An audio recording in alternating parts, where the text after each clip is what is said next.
Welcome to today's episode of History's Heroes, where we talk about William Bradford, the Pilgrim who built a nation, the true story of the Plymouth Colony. Sit back, relax, don't forget to subscribe. Today's video is a request by one of our viewers. If you have a request, please let us know in the comments who you'd like to hear about next. Thank you so much. And now, on with the story. He wasn't born into power. He didn't seek fame. Yet William Bradford helped lay the foundations of what would become the United States of America. Through faith, struggle, and an unshakable resolve, he led his people through one of the most pivotal and brutal chapters in colonial history. This is the true story of the man behind the Mayflower and the Plymouth Colony.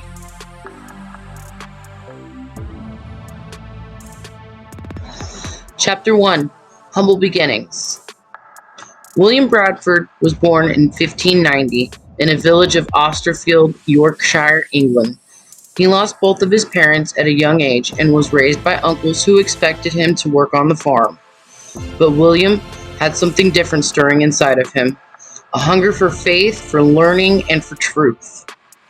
As a teenager, Bradford began attending meetings with a group of radical separatists, English Christians who believed the Church of England was beyond saving and that true worship required separation.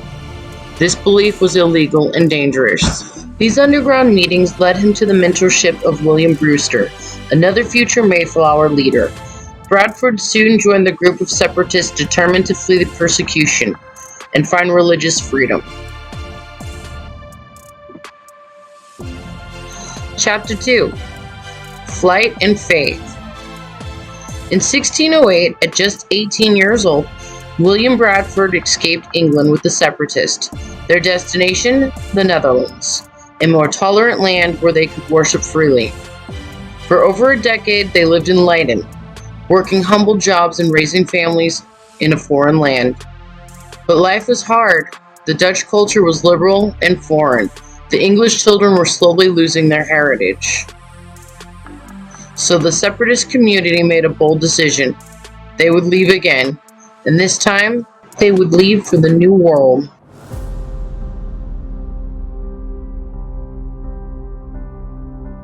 Chapter 3. The Mayflower. In 1620, Bradford and 100 others boarded a small ship called the Mayflower. The journey was grueling, 66 days of storms, diseases, and fear. One passenger died, a baby was born, and the ship drifted far off course from its original target of Virginia. On November 11, 1620, they anchored off the coast of present-day Massachusetts. Before stepping onto shore, Bradford and the others drafted it and signed the Mayflower Compact, a pioneering document for self-government based on majority rule. This agreement would later be seen as a foundational moment in American democracy. Chapter 4. Survival and Leadership. The first winter was brutal. Nearly half of the settlers died from cold, disease, and starvation, including Bradford's own wife, Dorothy, who fell overboard and drowned. Amid the loss, Bradford was elected governor of Plymouth Colony after the death of John Carver. He would serve more than 30 terms in that role, guiding the colony with reason, faith, and compassion. With help from Native Americans like Squanto and Missoet, the colony began to grow. They learned to plant corn, build better homes, and trade. In 1621, they held the first harvest feast to give thanks, a moment that would later be mythologized as the first Thanksgiving.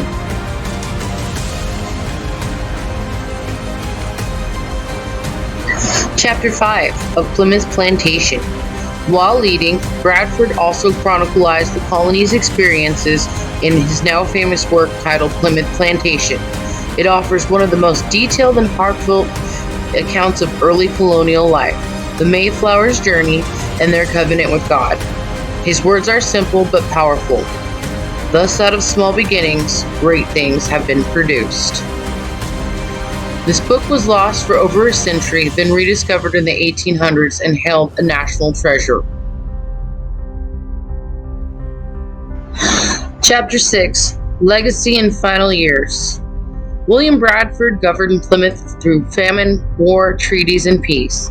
He balanced spiritual conviction with practical leadership, refusing to seek personal power and instead always pointing back to the divine providence. He passed away in 1657 at the age of 67. By then, the Plymouth Colony had survived. The seeds of American governance, identity, and resilience had been planted, and William Bradford's fingerprints were all over it. Today, William Bradford is remembered not only as the founder, but also as the father of American values: faith, perseverance, freedom, community. He led not by command, but by example, not through ambition, but through purpose. His life reminds us that great nations aren't always built by generals or kings. Sometimes they are built by humble men with unshakable faith and iron will.